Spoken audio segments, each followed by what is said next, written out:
पहले आना चाहूंगी शांतिका जाटव साहब आपके पास। स्टेटमेंट हमने सुनाया है यहाँ पर किस तरीके से नीतीश राणे के जरिए भी बात कही गई है, उनका बयान भी सामने आया और उत्तर प्रदेश के जो वजीर हैं जयवीर सिंह कहते हैं जो कुर्बानी देते हैं वो पापी होते हैं। अब क्या लीडर बताएंगे कि किसी का धार्मिक जो अकीदा है, जो मजहब है, जो उसकी रिवायत है, कैसे अदा की जाए और कौन पापी है, कौन यहाँ साफ शफाफ शख्सियत रखता है, ये अब लीडर बताएंगे। देखिए, ईद का पावन अवसर बहुत जल्द हमारे बीच आ रहा है। सब लोगों में खुशियां हैं, सब इसे खुशी से मनाएं और हम तो वर्षों से मनाते आ रहे हैं। तो मैं ये मान करके चलता हूँ कि इस त्योहार को मोहब्बत के साथ में मनाएं, अपने साथियों के साथ में, पड़ोसियों के साथ में। और रही बात जिस तरीके से सियासती बयानबाजियां हो रही हैं, उससे भी बचें। देखिए, ईद पर कुर्बानी, बकरों की कुर्बानी दी जाएगी और अन्य जानवरों की भी कुर्बानी दी जाती है। तो मैं समझता हूँ कि मुस्लिम बंधु जो है उस चीज का ख्याल रखें कि वो कुर्बानियां जो है वो पर्दे में हों, सार्वजनिक सड़कों पर ना हो, पार्कों में ना हो। और ठीक उसी तरीके से कुर्बानी के पश्चात वहां पर साफ सफाई और जो गोश्त है उसको लाने ले जाने का जो है वो थोड़ा सा पर्दे में रहे तो अच्छा रहता। बाकी इसमें तो मैं नहीं समझता कि केवल हिंदू वर्ग जो है वो इसको लेकर के इसका विरोध करता हो या वो इस खाता ना हो। बहुत बड़ी तादाद में लोग खाते हैं और मैं समझता हूँ जितने मुस्लिम नहीं खाते उससे ज्यादा जो है वो हिंदू जो है मांस खाते हैं। इसलिए इस प्रकार की बात कह करके बयानबाजियां वो ठीक नहीं है। ठीक है, जो लोग बयानबाजियां कर रहे हैं, जो बयान दे रहे हैं, उनका मत है, हमें उसका भी सम्मान करना चाहिए। उसके कारण से जो है हमें नाराज नहीं होना चाहिए। जो बयान दे रहे हैं उनको बयान देने का अधिकार है। वो इस चीज को पसंद करते तो इसलिए मैंने कहा ना कि हमें ख्याल रखना होगा उन लोगों का भी।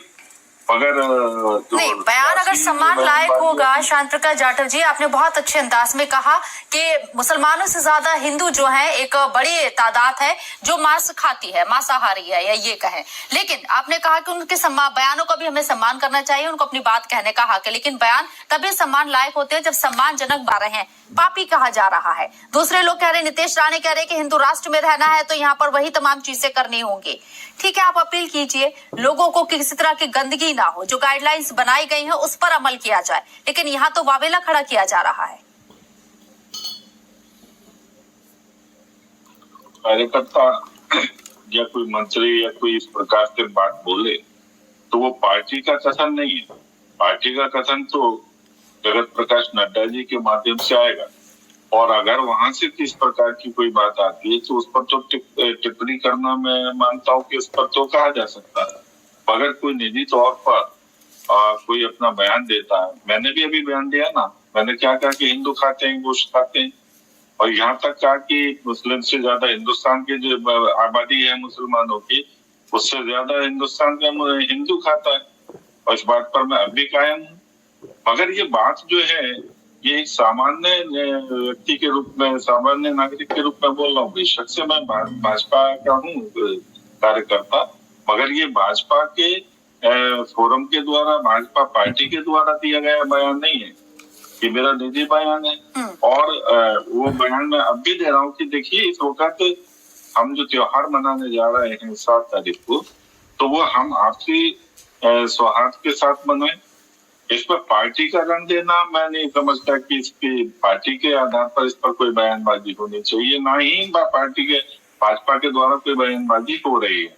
अगर किसी ने निजी तौर पर करी है तो वो पार्टी का बयान नहीं है, इसलिए उसके साथ में जोड़ना इसमें कतई जो है ना ठीक नहीं है। क्या आपका अपना निजी बयान है और मैंने अब दोबारा यही बात कह रहा हूँ कि जो 7 तारीख को जो त्योहार है वो मुस्लिम बंधु जो है वो खुशियों से मनाएं, उनकी खुशियों में हम भी शरीक हैं। तो शुभकामनाएं।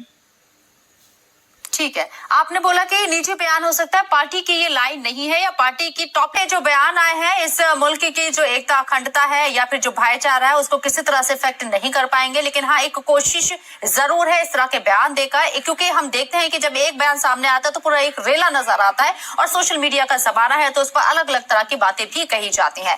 मेरा सवाल यहाँ शांत प्रकाश जाटव साहब आपसे है, आपको क्या लगता है डिफरेंस करना बहुत जरूरी हो जाता है, जैसे कि यहाँ पर अभी डॉक्टर एच.एस. रावत साहब ने भी कहा है पशु क्रूरता को लेकर कि किन जानवरों की कुर्बानी हो सकती है या किन जानवरों को यहाँ अपने फूड के तौर पर इस्तेमाल किया जाता है, उसका डेफिनेशन क्लियर करना बहुत जरूरी है। जो पाबंदी जिन जानवरों के ऊपर है वो नहीं होना चाहिए, लेकिन क्या यहाँ पर कैटेगराइज करना जरूरी है, क्योंकि मैं फिर कहूंगी कि बहुत बड़ा तबका है जो नॉनवेज खाता है। देखिए, थोड़ा सा मैं इस बात में एक बात ऐसी कहूंगा, शायद हो सकता है कि नाराज हो। प्रभु राम जो है वो हिरण को शिकार करने के लिए गए थे, तो स्वाभाविक सी बात है कि उसका क्या होना था।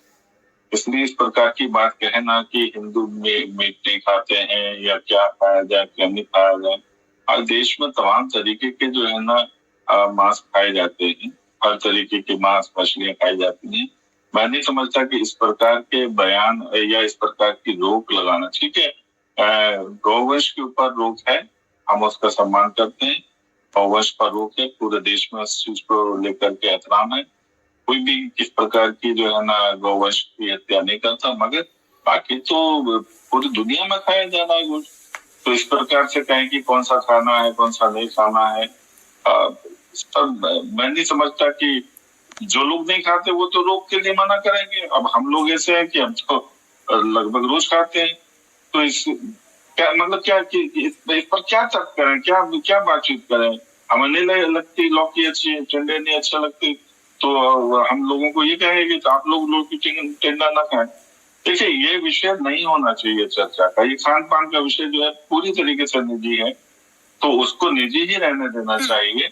हाँ, साथ ही साथ किसी प्रकार का रोक लगाना, जबरदस्ती रोक लगाना ये ठीक नहीं है। धर्म के नाम पर जो है ना दूसरे पर टीका टिप्पणी करना है, मैं इसको बिल्कुल उचित नहीं मानता। बड़े दिल रख करके मेरा वोट चिपक जाएगा, मैं ऐसा बोल दूंगा, ऐसा नहीं करना चाहिए। और जिस तरीके से भी हमारे कांग्रेस के जो नेता हैं, प्रवक्ता जो हैं, उन्होंने तमाम बातें कही, एकदम जो है ना क्यों नहीं अटैक किया गया और क्यों नहीं जो है ना पूरे उस पर कब्जा किया गया, इस पर बहुत लंबी चर्चा है।